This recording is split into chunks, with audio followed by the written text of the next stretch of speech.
we know that he is a music lover. But being a music lover is different from you are now president and you're using a means to travel that is funded by your office. Sana tandaan naman niya, ang nagsakripisyo rin naman dito sa Unity, hindi lang naman sila. Malaki ang sakripisyo ng Duterte. Parang in the death of the night, sa kadiliman ng gabi, habang lahat natutulog, gumagalaw sila, kumakatok, nagpapapirma.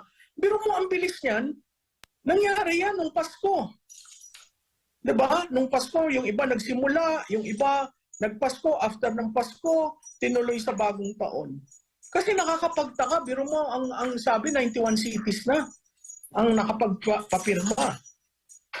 Akala ko sa NCR, mahihirapan, pero may ilang syudad na nakapagpapirma na.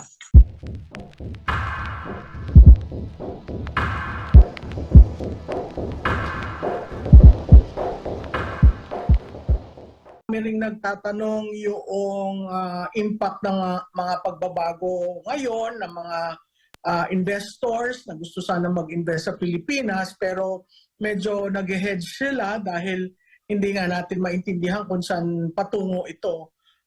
Kahit akong may experience na sa politika at sa governance noon, wala rin, hindi predictable, hindi certain, hindi stable. So pag ako'y hinihingaan ng payo ng mga negosyante, doon ko sinasabi na mahirap mag-invest sa Pilipinas kahit na gustong-gusto mong i-promote ang bansa mo dahil ang daming mga nangyayaring politika. Prof, marami pong mga ganap ngayon, especially yung napanood mo naman siguro ma'am yung naging balita natin kay Vice President Sara Duterte. Ngayon, alam din po natin yung mga naging dynamics recently doon sa Unity na ikinampanya po natin noong nagdaang eleksyon.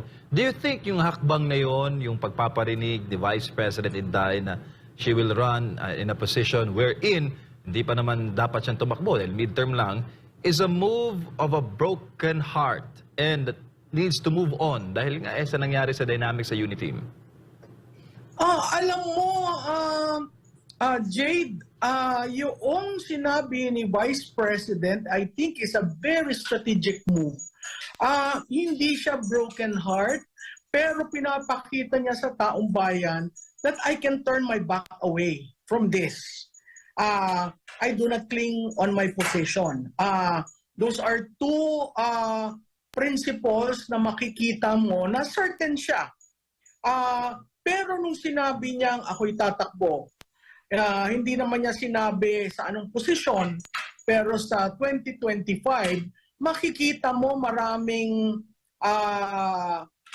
bumalik sa planning board nila dyan sa announcement na yan. In fact, alam ko yung isang grupo nagkaroon ng crisis meeting. Kahapon yan nangyari at essentially tinitingnan lamang ano ba ang impact nito. Kasi hindi niya sinabi ko anong posisyon. Ako, ang sense ko, kung tatakbo siyang senador sa 2025, pwede pa rin siyang tumakbo sa 2028. Kasi matalo man siya manalo, pwede siyang bumalik sa Senado. Kung siya ay tatakbo ng House of Representatives, kasi sinabi niya na si Congressman Pulong parang ayaw na, magandang galawan yon kasi essentially, ang sinasabi niya sa next 3 years, baka ako wala sa inyo. So maraming ibig sabihin yung kanyang declaration, I would put it as a declaration, pero sa akin, ang bukod tangi doon, yung pinapasabi niya sa taong bayan na hindi ako kapituko. I can always turn my back from this. Remember, Vice President siya, ang term niya hanggang 2028. So if she resigns, and this is less than 4 years, kung sino man yung i-appoint ng Pangulo, kung sakali mag-resign, hindi makakatakbo ng 2028. Historically, ang Pangulo kumukuha doon sa Senado. Ngayon, assuming a scenario na akunin niya ang pinsan niya, that ends his career. Kasi you cannot run. Ang nasa saligang batas natin, dapat hindi, less than 4 years, pwede kang tumakbo. So ito, less than 4 years. So maraming possibilities, pero ang bukod tangi doon, for you to declare it, na wala namang humihingi, shows the sign that she can turn her back away from it. At ang kasama doon, yung dalawang kapatid. So makikita mo independent rin yung tatay, no? Yung statement ni President Duterte. So yung Duterte, sabi nila spend force. Dahil sa announcement na yan kagabi, lahat sa political establishment nagkagulo. So ako ang baraha nasa mga Duterte. Tsaka ma'am, possible din na pumakbo siyang mayor. Ano kaya magiging Davao kasi mayor? yun, alam mo, mahal na mahal niya ang Davao. In fact, nakita natin no, nagpaalam siya, no? Kung mas respeto siya at mas nakikita niya na mahalaga sa mga constituent niya na siya ang namumuno, isang possibility yan. At pag nag-mayor siya, pwede rin siyang tumalon papuntang Pangulo. I mean, it doesn't stop her. Pero this is telling kasi technically, without the other side asking her to resign, she's sending the signal na, you know, I have decided. The fact that she announced that, I think she has made certain decisions. And these are calculated. Pero ma'am, magandang venue din ang local chief executive to show off na ito yung aking kapabilidad. Alam mo naman ma'am, pag nag-manage ka ng isang syudad na malaki, pinakamalaking syudad pa inland air sa Pilipinas, paano na rin minanage mo ang buong Pilipinas? Kung ang hahanapin ng taong bayan ay ang kanyang political capital at higit sa lahat ang kanyang liderato na decisive. Jade, totoo yan. At makikita mo ang Davao is one of the cities na talagang tinitingala ng karamihang syudad. Hindi pa naman tapos talaga yung plano niya nung siya ay nagdesididong mag-vice president. Pero I guess yung announcement niyang yan at yung isa niyang pahayag tungkol sa ICC na nung ako naman nag-mayor, ako naman walang ganyan, no? Yung death squad and everything. My sense, I think she is on a daily basis looking at mahirap na ikaw nanalo ng mandato tapos hindi ka rin respeto, halos everyday jobbing ang ginagawa sa'yo, wala ka namang ginagawang masama sa administrasyon na ito. In fact, nagtatrabaho siya sa DepEd. Dapat matuwa ang administrasyon na ito. Kasi ang isang mahirap na ahensya sa gobyerno at isa sa pinakamalaki ay ang DepEd. Ngayon, kung hindi sila natutuwa sa kanyang trabaho at daily binubugbog siya, sa tingin ko, she is a Duterte after all. This is not the end of it. But certainly, it's a good message to everyone, especially with the kind of politics we have that, you know, kaya kong talikuran ang Vice Presidente at maglingkod sa mga tao nagmamahal sa akin. Yun nga lang, malilimit mo yung chance mong pakita sa mas malaking, constituency yung kakayahan mo. Pero nakita naman natin sa 18 months, talagang nagtrabaho siya kahit ang daming issues na binabato sa kanya. Tsaka pwede rin siguro, Prof, na magpapakita siya ng disagreement to some policies, kundi man lahat. For one, sinabi niya na yung exploratory talks sa CPP ay isang pagkikipagnegosasyon sa kaaway, mga ganong mga sapantahan ni Vice President Sara. Oo, alam mo, Jade, hindi naman siya sunod-sunuran eh. May sariling poder ang isang Duterte, no? Hindi siya sunod-sunuran. Nung una siyang naging caretaker, minute niya, nag-command conference siya at sinabi niya anti-terrorism. Tama ka, sinabi niya yung yung CPP-NPA is like dealing with the devil. Sinabi niya, nagsalita rin siya tungkol sa constituent, sa People's Initiative. Nagsalita rin siya sa SMNI. So, hindi mo siya masasabing sunod-sunuran o kaya sip-sip o kaya naghihintay ng anumang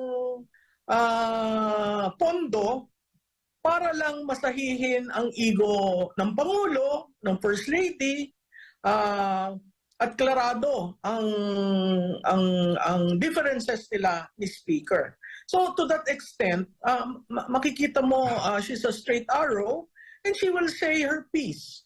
I think that's part of her character as a leader. Ma'am Malu, si Jade po ito, si MJ po yun kanina. Alam natin, nakaliwat kanan din yung mga akusasyon laban o paninira laban sa pangalawang Pangulo.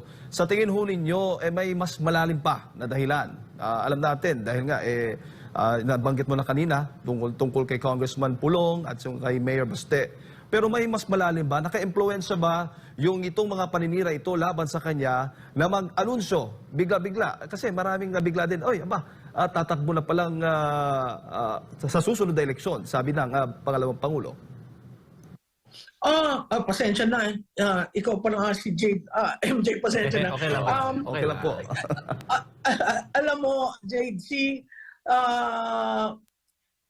kung araw-araw kang gumigising na iniisip mo ano ba ang bagong itatapon sa akin, nakita mo naman medyo nahulog na ang katawan ni BP, nangayayat, no?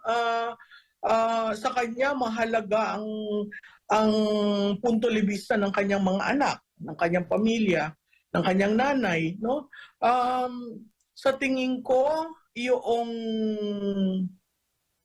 yung hindi ba nakikitaan siya na nakatulong naman ako sa inyo, nakaambag naman ako sa inyo, wala mo akong ginagawang masama.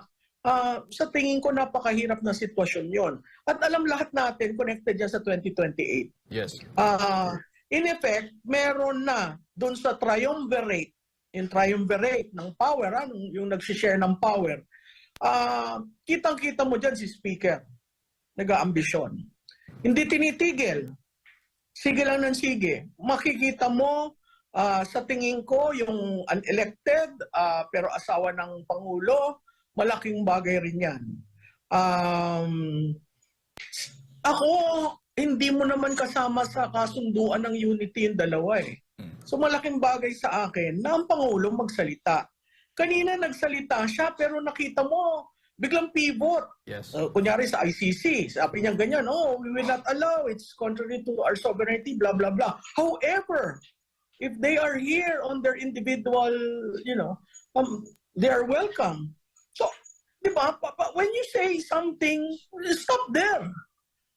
Because that is a presidential pronouncement. Pag nag-however ka, but, if, conditional lahat yun. So, yung kanina, maganda na eh. Sabi ko nga, sana inedit na lang at hindi na sinabing however eh.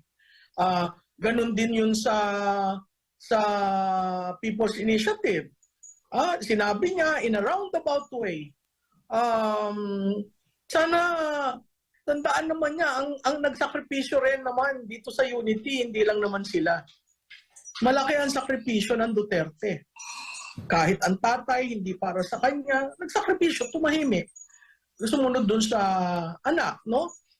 At tatandaan natin, yung second chance ng Marcos, nangyari lamang yan dahil sa Duterte.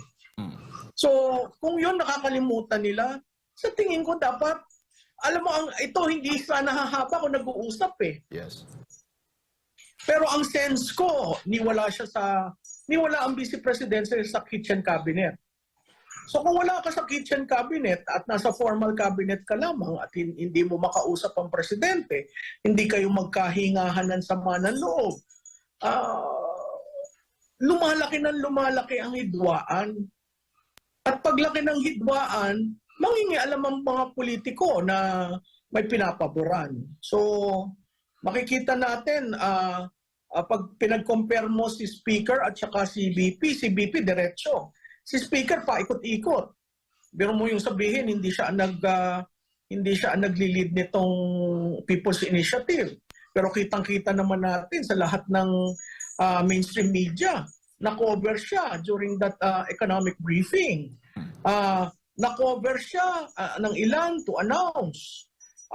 Nung nag-resume, dati opening lang ng Congress nagsasalita ang Speaker, kaya pati resumption nagsasalita. At dun sa resumption, parang sinabi na, ito si Senate President ka, sumasang-ayon na. Pero wala siyang ownership. Basic yun eh. So sino nagpalabas ng pondo ng bayan? Kung hindi ang speaker ang nagpaalakad yan, ang mga congressman naman, umaasa lang yan sa releases ng accounts. So, babalik tayo.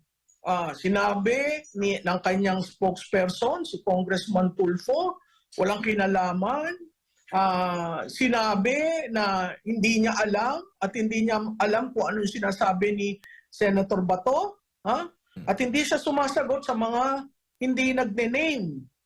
I mean, this is really too much power. Look at his demeanor. So, sino ba talaga ang presidente?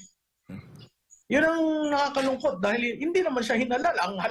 Ang boto lang niya, 180,000 sa distrito. Naging speaker siya dahil sa plenaryo. Pero si BP, 32 million yan, nationwide. Direkto sa tao. At nakikita rin po ninyo, Prof, na ipinapakita din ng pangalawang Pangulo kung kaya niyang tumayo mag-isa na wala mang kinikilingan na kahit sino. I mean, Duterte, sabi mo nga kanina, nangunguna yan. Mas mataas yung botong nakuha niya anong nakaraang eleksyon. Oo, tama yan, Jade. Wala siyang kapartido. Sa tingin ko nagsalita lamang sa House of Representatives to take her side is si ngayong Congressman Claude Bautista. Ano nangyari dun sa mga, alam mo, sabi nga nila, weather lang eh, no? Pero ang nakakalungkot doon, parang kinalimutan na nila lahat at tinalikuran na nila si Vice President. For the simple reason that we have a speaker who knows how to use money politics. Yun ang nakakalungkot.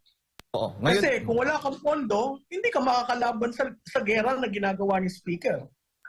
ngayon nabanggit na din natin kanina, Prof, yung tungkol nga sa manifesto na inilabas ng mga senador na hindi sila interesado nga dito sa People's Initiative na isinusulong para sa pagbabago ng ating konstitusyon. Ano ba yung nakikita mong implikasyon nito? Yan mahihirapan dyan sa, kumbaga, dun sa all-member resolution na pinas ng Senado ngayon lang. Makikita mo, mabilis ang development dito sa issue ng PI, no? At maraming pinag-usapan during their caucus na talagang sa tingin ko, titindig ang Senado dito. Ako'y binabati ko ang mga senador at pati si Senate President Zubiri. Kasi akala namin, after ng pag-uusap ni Presidente, ni Speaker at ni Senate President, talagang susunod ang Senado. Kasi ang unang announcement, titingnan namin yung economic provisions. In fact, nag-create pa ng special committee, hindi kay Senator Padilla, kay Senator Angara padadala. Pero ngayon, with that all-member resolution, mahihirapan. Kasi hindi mo makukuha yung gusto nilang jointly voting. Mahihirapan kasi ngayon may mga senador na nagsasabi, Comelec, huwag mo na yung tanggapin yan. Kasi technically, ano ba talaga ang pinetition? Ang pinetition ng taong bayan? Ang manner of voting? Seriously? Abay, nakakatawa naman at talagang pambabastos ang ginagawa ng House of Representatives. Ang magde-decide ng manner of voting, taong bayan? Ang People's Initiative, ginagawa lamang yan isang tanong. Bakit ang tanong yung manner of voting? So ano pagbobotohan nyo? So yung mga issues na mahalaga sa taong bayan, wala kayong pakailan. Basta manner of voting, jointly kami. So sino masusunod sa manner of voting kung jointly? 24 senators and 318 members of Congress. So definitely diluted ang Senado doon. So nakakatuwa na mabilis na pagkasunduan ng mga senador at meron pang isang senador na nagtayo ng online petition at humihingi ng mga nagkakalat ng mga o kayo ba nabayaran nung kayo pumirma. Sabi ko nga sa wall ko, turo ng ating mga magulang, huwag pirma ng pirma, di ba? Basahin, pag-aralan. Kaya ayun, pananawagan ko sa taong bayan, huwag ko kayong pirma ng pirma, lalo na kung ang nagpapapirma sa inyo ay politiko. Yun hong ayuda, talagang nakaprograma ho yun sa inyo. Hindi ho yun dapat binibigay dahil pumirma kayo. Pero nyo, kayo na nga ang taxpayer. Kayo pa ang linoloko. So yung ginagawang People's Initiative, masyadong panloloko noon. At ako'y nalulungkot dahil ang isang fraternity ng University of the Philippines, yung alumni ng fraternity yan, ginamit para sa pag-produce ng video at pag-place ng video as an ad. Di ba? Nakakalungkot yun kasi may EDSA Puera, may EDSA Puwersa. May ganun ng tunggalian. So babalik na naman tayo dun sa very divisive 2022 na dilaw, pula, berde, no? Nagkagulo tayo doon. So mahirap itong ginagawa ni Speaker. Pero Prof, itong pagsusulong nga sa pagbabago ng ating konstitusyon ay hindi naman din bago dahil sa nakaraang administrasyon ay isinusulong din ito. Ano ba ang kaibahan ng ngayon na pagsusulong sa pagbabago ng konstitusyon sa nakaraang administrasyon? Well, tama ka. May tuwing administrasyon may effort to amend. More of revise. Kasi may structural defect talaga yung Constitution. Pero yung mga yun, study group. Di ba? Nagkaroon ng Puno Commission, nagkaroon ng panahon ni Presidente Erapren na isang constitutional body na pinag-aaralan yung mga provisions na papaltan. Alam mo, Jade, yung mga provisions, may mga batas, may 4 na batas na critical sa ating ekonomiya. Yan yung amendment to the retail trade, naging batas last Congress. Yung public service law, naging batas last Congress. Yung amendment to the Investment Act, naging batas last Congress. At ngayon, yung PPP, naging batas this Congress. So ano pa ba ang dapat pagtalunan? Ang naiiwan na lang doon is land ownership by foreigners at saka yung 60-40 sa kumpanya. Yun na lang naman. The rest, they have been enacted into laws. And ang problema nun, ang sabi ko nga, paano ba in-implement ng administrasyon na ito yung 3 laws na na-cite ko? Kasi yung PPP, bago yon. Ang ngayon, kung hindi nila ginagawa yon, hindi nila ini-implement, sino may problema? Hindi ang Kongreso, pero ang executive. Pero again, babalik ako, paano ka mag-i-implement ng batas na sa isang buwan, iba ang political agenda. Sa susunod na buwan, ilan ang political agenda. Ang investors, ang hinahanap, certainty of policy, predictiveness, and stability. Yung tatlong yan, kung wala sa atin, ang investor, hindi yan magjo-joint venture, hindi yan mag-invest sa ating stock exchange. Kung hindi, kalamihan, hot money lang, lalabas rin. Prof, may namomonitor din po ba kayo na naglilibot, na nag-i-explain, nagpapaliwanag sa ating mga kababayan hinggil nga dito sa pagsusulong natin sa pagbabago ng ating konstitusyon? Wala akong naririnig na kasintulad ng Puno Commission na talagang after ma-approve yun, meron silang communications group tapos umikot at nagkaroon ng people's consultation. Ito wala namang consultation eh. Sinabi lang na kailangan amendahan ng batas para magkaroon ng investment, umayos ang ekonomiya, magkaroon ng trabaho, the usual motherhood. Pero walang clarity kung anong provision ang pinag-uusapan. Ni wala nga pamphlet na binibigay eh. Ang kwan lang, ito ho ang signature sheet, kailangan ho natin pirmahan ito para magkasundo sa pagboboto. Yung ordinaryong signature sheet na yan. Na yung requirements ng 6973 na initiative and referendum, hindi naman nagko-conform yung signature sheet na yan. Kasi hindi sinabi, ano bang inaamendahan nyo? Ang sinasabi dito, ang inaamendahan namin, manner of voting. Anong koneksyon ng Pilipino? Anong koneksyon yan sa stomach ng Pilipino, sa nagugutom, sa sweldo, sa kalusugan? Wala. So politika talaga yan nangyaring yan. Prof, may mga kumakalat na timeline, di ba? Hindi ko alam kung nakikita mo yan. Sa tingin po ba ninyo ay minamadali itong pagsusulong sa pagbabago ng konstitusyon bago yung SONA ng Pangulo bilang regalo? Kasama yan. Kasama yan doon sa tinext ng mga kung sino-sino, kung kani-kanino. Nasa tama silang timeline kasi nagsubmit na sa COMELEC. Si COMELEC naman, sinecheck niya. Ang sabi ni chairman kasi ministerial lang naman daw yon.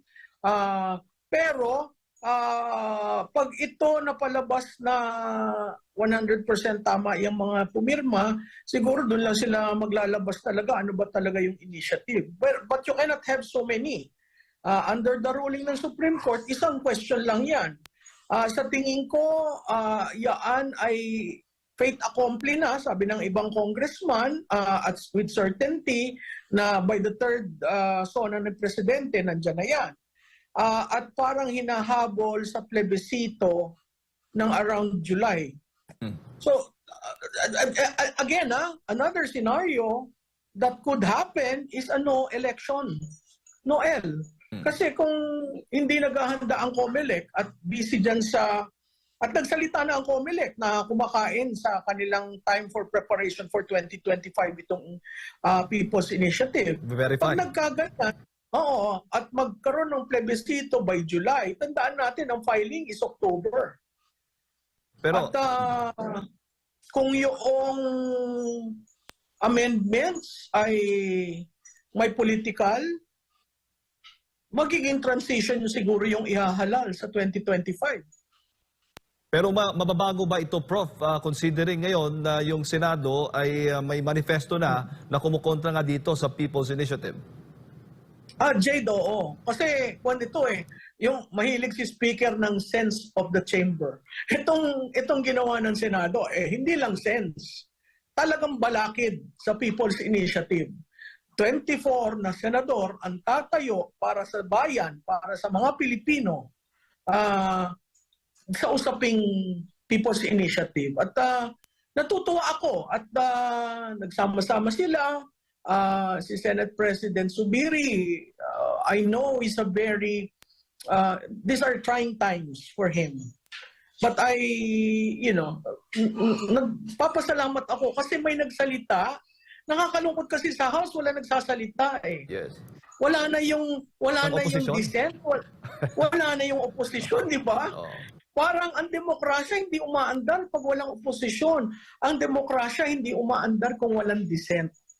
Oo, pwedeng kayo parate ang nananalo, kayo ang may numero, pero yung igag mo, o matakot silang magsalita dahil nakita naman nila yung sinampulan.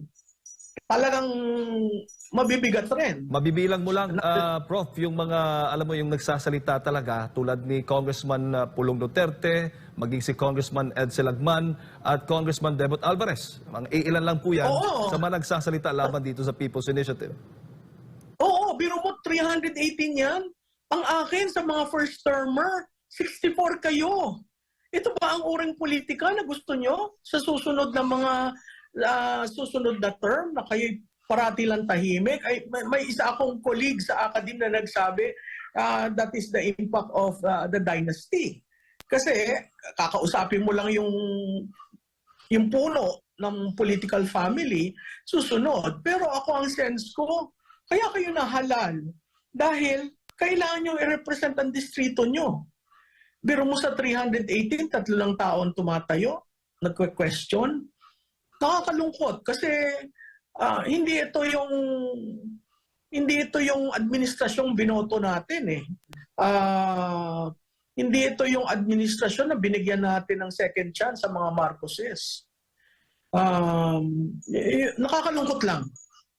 Prof, marami po nagsasabi na ito pong ginagawang hakbang na People's Initiative could open a can of worm or it could open a Pandora's box. Saan po papasok yan, ma'am, sa dynamics po ng ating politika? Lalo na yung mga nagsasabi po at nabanggit rito once ni Senator Amy Marcos na meron daw nag-aambisyon na maging Prime Minister. Well, kung hindi ka manalo ng presidente, ambisyonin mo ang Prime Minister, di ba? Ang Prime Minister kasi, boto lang yun ng, depende sa seats ng partido. So, kailangan malakas yung lakas kung dun siya. Napakahirap. Sa tanong mo, yung can of worms nasa Pandora's box. Kaya pag binuksan mo, talagang matindi ang mangyayari. Ngayon, ang challenge sa taong bayan, abay tayo magsama-sama sa 2025. Let's register a strong, resounding vote against these people. Yes. That's the only way we can change the kind of politics eh. Lalo pa, syempre ma'am, ang electorate natin, sanay tayo doon sa masikat, yung mga matalino at may kaya, hindi nalalagay sa pwesto dahil hindi sikat at wala sa survey. Di ba ma'am, ganun yung nangyayari sa atin pag may botohan. Tama yun. Kaya nga kailangan ang botante wag lang bumoto doon sa nauuna sa kwadra sa kabayo, di ba? Paglabas, unahan kayo. Tingnan niyo yung iba pang aspeto kasi kailangan natin ng bagong dugo in the House of Reps and in the Senate. Kailangan natin ng bagong dugo para mag-infuse ng ibang uring politika. Napakahirap ang mangyayari na sige lang ng sige. Biro mo dito, ang insulto na sa taong bayan na ang vote buying hindi na lamang sa eleksyon. Ang vote buying nandyan sa saligang batas. Yan ang nakakalungkot. Prof, lumabas sa isang survey of the research na ang Chacha ay hindi prioridad ng mga Pinoy. Yung mga Pinoy, binoto nila yung mga opisyal ng gobyerno, ng mga congressman, mga senador. Pero iba yung gusto nitong nasa sa Kongreso na sumusulong nga nitong Chacha. Sino ba dapat ang susundin ng mga opisyal ng gobyerno? Yung gusto ng taong bayan o ang kanilang gusto? Well, depende yan, no? Pwedeng yung gusto ng taong bayan reflected sa decision nila. Ngayon, kung wala talagang plano, may isa dyan na basta ika-capture yung levers of power at sila na ang magde-decide. Kasi alam mo, consistent yan sa lahat ng survey firms. Hindi mataas ang pagbabago ng saligang batas. Kasi ang parating issue natin, ekonomiya.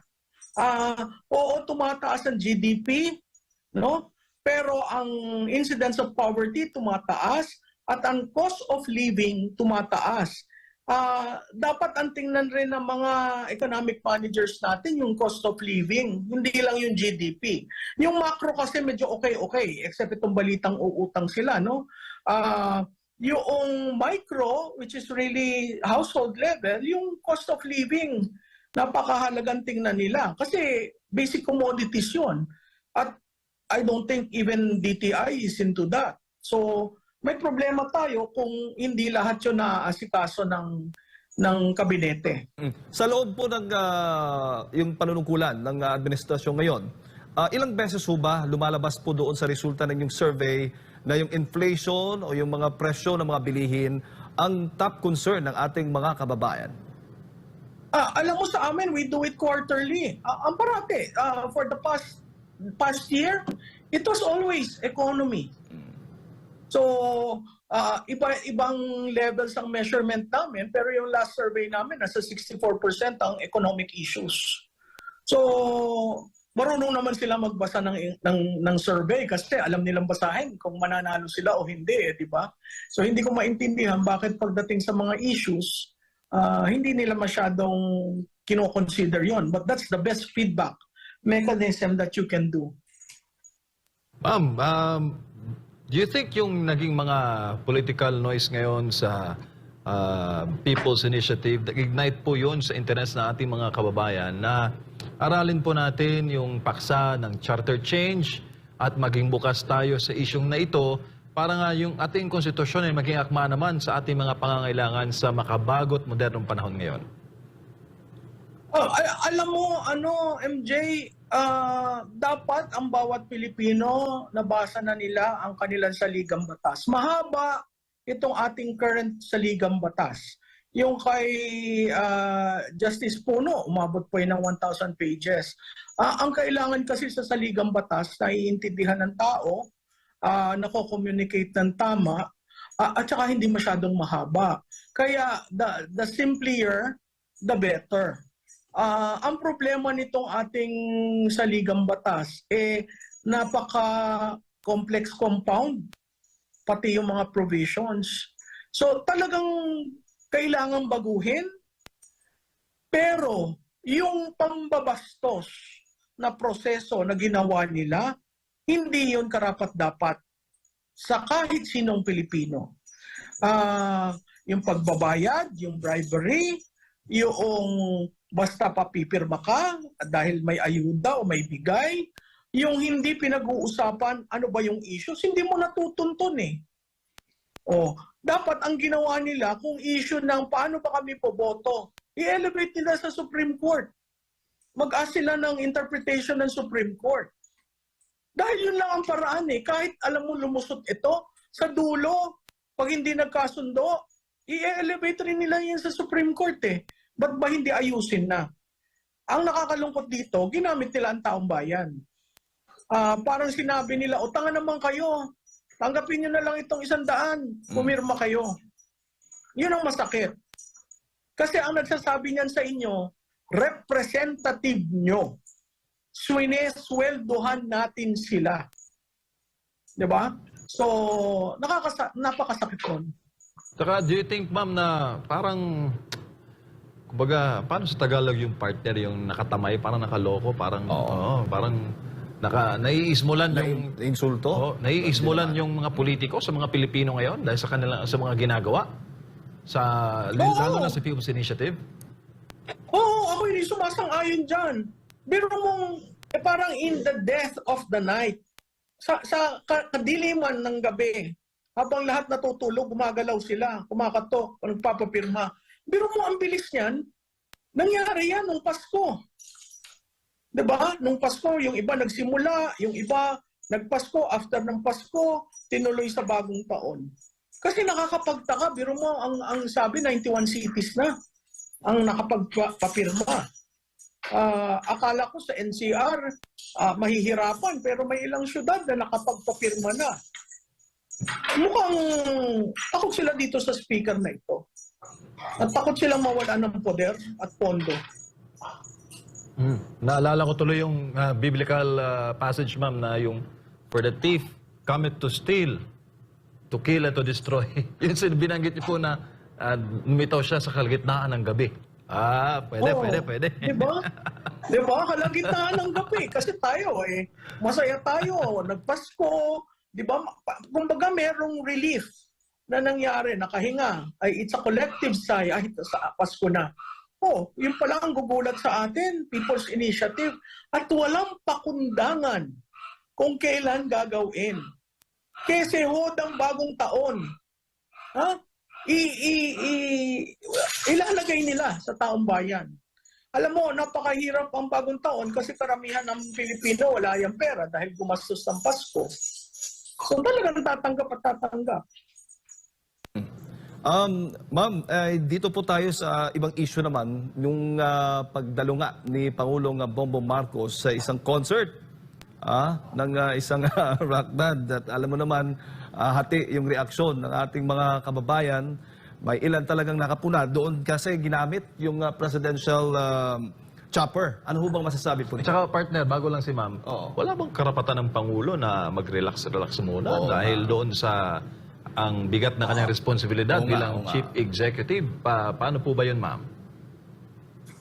Alam nyo, meron naman tayong mga pangulong nakita natin na nagre-relax hindi sa public eye, hindi sa public domain, di ba? They take time. And we know this president takes a lot of break. Hindi siya yung workaholic, hindi siya yung heavy lifting, because he's not used to that. So, itong pag-attend niya ng concert, okay, yan siguro pribilehiyo niya. Pero yung paggamit ng chopper, medyo may problema ako doon kasi ang nagtutustos ng kanyang gastusin, taong bayan eh. Umuutang na nga tayo. Mataas ang presyo ng gasolina. Makakakita ka na naka-chopper, 'di ba? Pwede ka namang umalis ng mas maaga. Meron ka namang mga PSG. I mean, it could have been planned. Oo. Na hindi aabot sa ganito. I mean, ang PSG ready to secure the president. So sabihin mo, I will take it. It's not an official function in the first place. Hindi balik kung sona yan o nagtitingin siya sa impact ng baha, ng earthquake, di ba? But this is essentially private time. And, di ba, mas kwa natin. Pwede ka namang manghiram ng chopper sa mga kaibigan mo. Ang dami niya. At para na lang marinig natin yung paliwanag din ng Pangulo, Ma'am Malu, sabi dito ng Pangulo, by now, alam nyo na music lover talaga ako. I have been for a long time. I studied music for many years, and to have somebody like Coldplay, ayan, unmissable. Dapat yun cannot miss. It was, by the way, fantastic. Ask anybody who attended the concert, ibang klase, hindi na yung concert na pinupuntahan namin dati, ibang-iba na. Music lover ang ating Pangulo, Ma'am Malu. Well, we know that. I think he plays the sax, di ba? We know that he is a music lover. But being a music lover is different from you are now president and you're using a means to travel that is funded by your office. Alam mo, dati noon, very conscious tayo sa conflict of interest, very conscious tayo sa pondo ng bayan. Ngayon, parang kasi diyan sa sagot niya, dahil ako music lover, i-allow niyo na yan sa akin. Hindi ka naman binoto ng taong bayan dahil music lover ka. Diba? So, sa tingin ko, part and parcel of being president is to know when you should use and when not to use. For security When it reason. should be For security reason, Oo. Ma'am Malu. Oo. And when it should be public, na alam ng lahat ng tao, and when, you can go there incognito. Maraming nanonood ng concert ng Coldplay ng mga politiko sa UK, sa ibang bansa. But they attend there na hindi sinasabi, it's not a big deal. So why do you, show your presence, yung may picture na pumapasok. I mean, pwede namang pumunta ka lang doon, incognito, nag-enjoy ka, di ba? There's so many ways to do that. Ma'am, ano pong payo ninyo sa ating mga kababayan, lalo pat talagang ang Pilipinas, kay masaya dahil pabago-bago yung ating mga balita sa yung dynamics sa politika at syempre ma'am, tayo ay mga mahilig sa issue ng politika. Oo, kumpara sa ibang bansa, Oo. partner, ma'am, di ba? Mas yung pinag-uusapan doon, Kalusugan. technology. Oo. Dito sa atin, politika. Pero yan pag manayata natin yan sa US kasi very western ang ating political setup. Kahit ngayon sa US, nagbobotohan sa New Hampshire, politika pa rin ang pinag-uusapan. Ayaw nila si Trump, pero ang feeling nila, si Trump will increase their salaries, si Trump will do so many things for them. Parang nagiging ganun tayo. Sa akin lang, sa taong bayan, sa mga nakikinig sa SMNI, ang kapangyarihan po nasa inyo. Ang ating hinalal, inalaw nyo lang, nagbigay lamang po kayo ng kaukulang kapangyarihan para nila magawa ang kanilang trabaho. Huwag po kayong pipirma, huwag po kayong magpapabastos, alamin nyo po ang inyong karapatan. At alamin nyo po ano ang mga issue na pinag-uusapan kasi ang mas mahalaga po, may pagkain kayo sa mesa, may trabaho yung kaya magtrabaho, at malusog ang pamilya. Kasi yon pag natustusan, okay na ang Pilipino eh. Hindi naman tayo reklamador eh. Basta kayang mabuhay at meron tayong kakainin at siguradong may dudukutin tayo sa hinaharap, okay na. Pero doon sa susunod na salinlahi, wag mo nating ipasa ang problemang politika na kaya nating solbahan ngayon. Ako po, botante ako'y nagdesisyon na dito sa Pilipinas, although pwede akong nag-abroad sana, bumalik ako. Bakit? Dahil naniniwala ako, maganda ang Pilipinas, mayaman tayo, at kung magsasama-sama lang ho tayo, maayos ang ating pamumuhay. Yun nga lang ho, ang politika natin, kailangan na hong baguhin. Huwag na ho tayong gayahin pa yung nakaraan. Kaya sana po itong ganitong kaaga, pansinin nyo, sino ang mga politiko na talagang kayo ang nasa isip. Yun ho ang iboto natin sa 2025. Para sama-sama tayong babangon muli tungo sa bagong Pilipinas? Ay! Oy, Wag na so, yan. tumawa si ma'am, oh. Hindi na sama-sama. Tuwi ko nga naririnig. Ay, ibahin nyo. Huwag sama-sama. Para maging milyonaryo, ma'am. Malo. Ay, mahirap naman yun. Mas mahirap yun. Oo. Tayo dyan. Pero, so siguro yun lang. Yung bandila, yung watawat natin, yung naramdaman nyo na kayo ang mahalaga, may kalinga sa inyo, di ba? Pinaglalaban kayo. Sa akin, malaking bagay yun kasi meron tayong 6 na taon na naramdaman natin. Hindi pulido, rough language, but pinaglaban tayo. Naramdaman natin yon. Hanapin ho natin uliyaan. Maaring may ibang taong dadating, but certainly, I don't think the speaker is the one that you are looking for. Maghanap po tayo.